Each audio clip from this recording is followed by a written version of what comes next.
Fala, nação rubro-negra, tudo bem? Trago mais um vídeo do canal aqui pra vocês, galera. Mas antes de começar o vídeo, nos apoie, deixando o seu like, é muito importante pro canal aqui, né? Vamos fazer aqui uma reação e um corte aí de Neto, né? Falando um pouquinho sobre essa goleada histórica do Flamengo, né? Onde venceu Vitória por 8-0 e é líder do Brasileirão, isolado, né? Vamos ver o que o Neto falou aí, onde ele escancara tudo aí e diz que o Flamengo vai ser campeão no Brasileirão e também na Libertadores. Então, sem mais enrolações, agora com o vídeo. Vocês não vão ganhar mais nada, só o Flamengo e o Palmeiras.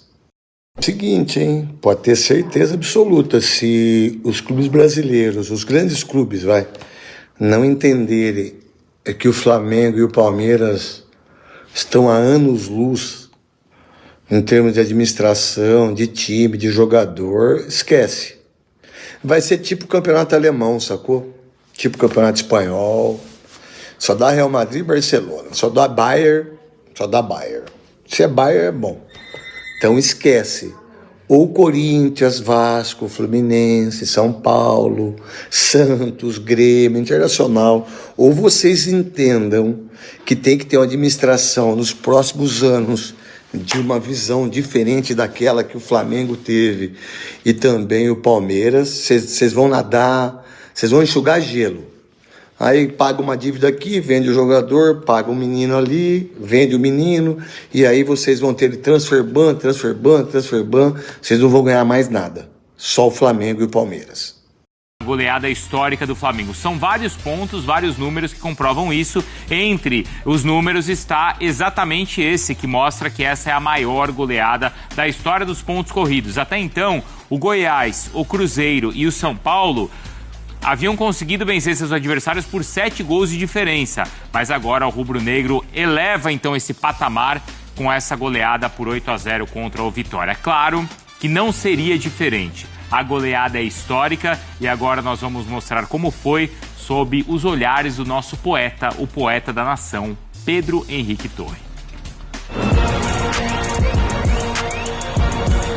Um colosso, uma força pintada de vermelho e preto capaz de vencer e convencer.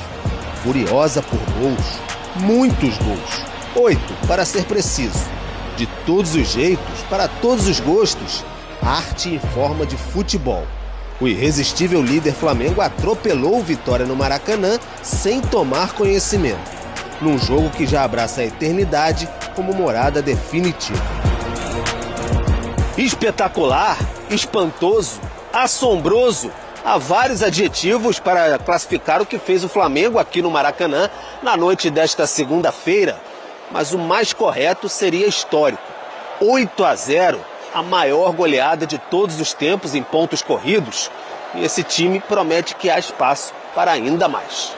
Não é fácil de conseguir, de alcançar isso, de que os jogadores deixem o ego de lado, mas é o único caminho, na minha opinião, para que esse grupo possa fazer história. Dia a dia é especial e temos que continuar com essa mesma humildade, com os pés no chão, para a gente poder chegar onde a gente quer. Parecia, no entanto, fácil. Pressão absurda no início do jogo no pulsar do Maracanã, com mais de 60 mil pessoas. Samuel Lino fez as honras, seu primeiro gol de rubro-negro. Pedro ampliou 1 minuto e meio depois. 3 minutos, 2 bolas na rede, rápido, de um time que parecia ser capaz de controlar o tempo. O terceiro gol, uma pintura coletiva, pareceu em câmera lenta. Pé, peito, calcanhar, Arrasca, Varelo, Lino e chute fatal do camisa 10. A noite era especial, única. E a gente sempre tenta botar essa intensidade durante todo o jogo. Lógico que não é fácil, a gente não é de ferro. Mas a gente tenta botar essa intensidade aí no começo do jogo para tentar superar o adversário e conseguir abrir o placar. Nossa equipe tem uma qualidade muito grande, tem que impor nosso jogo no Maracanã. A melhor maneira de demonstrar humildade foi assim, pressionando, querendo mais, querendo fazer mais gols. Há quem tenha dito que nem seria necessário um segundo tempo. Ah, mas precisava. E como? De novo a fúria, a sede por gols, com Lino, Pedro, Luiz Araújo e outro deleite. O elástico de Pedro, harmonia de bola com arte, até o toque maroto para pintar o 7. Espanto de levar mãos à cabeça, Bruno Henrique de pênalti fez o último, o 8º que varreu Vitória e demitiu o envergonhado técnico Fábio Carilli. Quero, em nome de todo o grupo, pedir desculpas. É uma noite horrível, vergonhosa, e fica o meu pedido de desculpa em nome do grupo todo. Ainda houve bola no travessão, bola salva em cima da linha. Pacote completo em total sintonia com uma arquibancada em delírio. Na noite dos sonhos, o Flamengo mostrou por que é líder do Brasileiro, alimentou e realizou desejos. Colossal. A arte em forma de futebol e em forma de reportagem. Sim, com o Pedro Henrique Torre e também com o Cícero Melo, que está de volta aqui no Sport Center ao vivo, trazendo essas informações. Como é que estão os rubro-negros por aí, hein, Cícero? Porque, olha, a empolgação é enorme e tem muito motivo para isso, hein, Cícero? É verdade, uma goleada, um massacre como esse de 8-0 deixa o torcedor eufórico. O Flamengo já era favorito para conquistar o título de campeão brasileiro. Com uma goleada dessa, está assustando aí todos os adversários. Você sabe, né, ô Bruno, que o torcedor é muito criativo, né? Eu estou acompanhando aqui alguns amigos e as redes sociais e achei muito legal uma sacada que os torcedores estão tendo aqui. Eles estão dizendo, esses 60 mil torcedores que compareceram ao Maracanã, que eles não compraram ingresso e sim pagaram couvert artístico para ver esse show que o Flamengo deu. Achei muito interessante, o torcedor é realmente gozador, criativo e se aplica bem mesmo. O Flamengo hoje está dando show, né? O Flamengo não está só ganhando, jogando bem, está dando show de bola. Foi uma apresentação memorável realmente, num dia também muito ruim para o adversário. E o Flamengo igualou então a maior goleada na história do Flamengo em campeonatos brasileiros. Já tinha ganho de um 8-0. Foi contra o Fortaleza, mas há muito tempo atrás, aquele histórico time do Flamengo, com Zico e companhia, em 1981. E foi a maior goleada do Flamengo na era dos pontos corridos. Maior goleada, na verdade, na era dos pontos corridos em todos os times. E essa é a terceira maior goleada da história do Campeonato Brasileiro, contando até sem os pontos corridos. A primeira, Corinthians 10-1 no Tiradentes do Piauí em 1983. E a segunda, o grande rival do Flamengo, Vasco, 9-0 contra Tunaluz de Belém do Pará em 1984. O Pedro fez o seu 6º hat-trick, chegou a 102 gols no novo Maracanã e agora é o 8º maior artilheiro da história do estádio. O Zico é o líder com 334 gols. Alexandro preocupa, saiu sentindo dores na panturrilha, tem convocação aí da seleção, já foi convocado.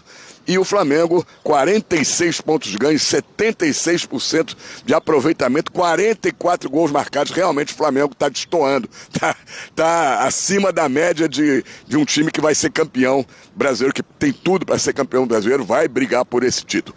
Uma última informação.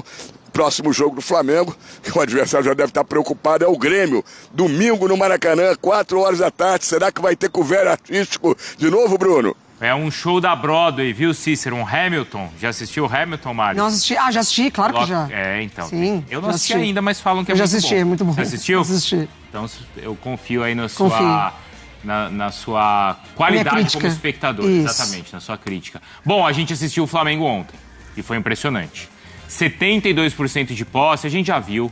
20 finalizações já vimos. 11 no alvo também. Agora, 900 ações com a bola e 42 ações na área do rival. E isso, claro, é impressionante, além do que mais chama a atenção, obviamente, que é a goleada por 8-0, como a gente já mostrou, o Cícero destacou, a maior goleada da era dos pontos corridos. É curioso, né, Gelson, porque a nossa primeira reação e as duas primeiras perguntas para o Felipe Luiz foram assim, e o Linha de Passe foi aberto assim, e você falou isso também no começo, e eu falaria também. Nossa, vamos falar o que disso, né? Parece que a gente gosta de tragédia, né? De coisa ruim, porque assim, tem tanta coisa maravilhosa pra gente falar desse jogo, né, Gelson? Coisa ruim voltou.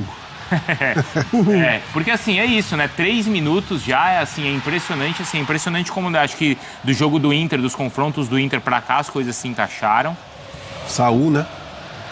Essa foi a peça de encaixe? Eu acho que sim, cara. Assim,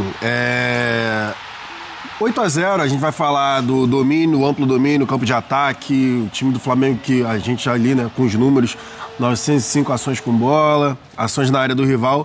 mas a tranquilidade na troca de passes, aquela hora que você já desarma o adversário, dando passe para frente, já colocando alguém em situação de contra-atacar, isso daí é tudo passe de primeira, cara. Arrascaeta, Plata, essa sequência aí é brincadeira, que aí chega no Varela que o Samuel Lino poderia atrapalhar, quer dizer, o Plata poderia atrapalhar, ele abaixa, que o Samuel Lino deve ter falado alguma coisa e dá a chance de você ajeitar para o companheiro melhor posicionado. Então, assim, acho que a peça de equilíbrio que faltava era o Saul justamente como segundo volante, junto com o Jorginho. E o Samuel Lino, por exemplo, pelo lado esquerdo, ele não é o ponta que a todo momento... Que a gente viu até naqueles 38 minutos iniciais contra o Atlético Mineiro, lembra, Bruno? Que a gente até chamou a atenção de toda hora ele indo dentro, indo pra cima. Ele tem se mostrado mesmo com menos número, mesmo com pouco número de gol, né? Que ontem ele fez o primeiro gol com a camisa do Flamengo. Mas é que ele está sempre tentando alimentar o companheiro. O companheiro que está melhor colocado, ele tenta fazer o drible, mas ele tenta dar o passe. Então, assim, o Samuel Lino sendo a válvula de escape pelo lado esquerdo, o ataque que a gente já falou aqui algumas vezes, né? Que pode ser ocupado por Pedro, Bruno Henrique, o Plata. O Plata lá pelo lado direito indo muito bem. Quando o Luiz Araújo entra também, continua funcionando da mesma forma. Então, assim, eu acho que a peça que faltava em relação ao equilíbrio da organização tática, a organização com a bola, era o Saul.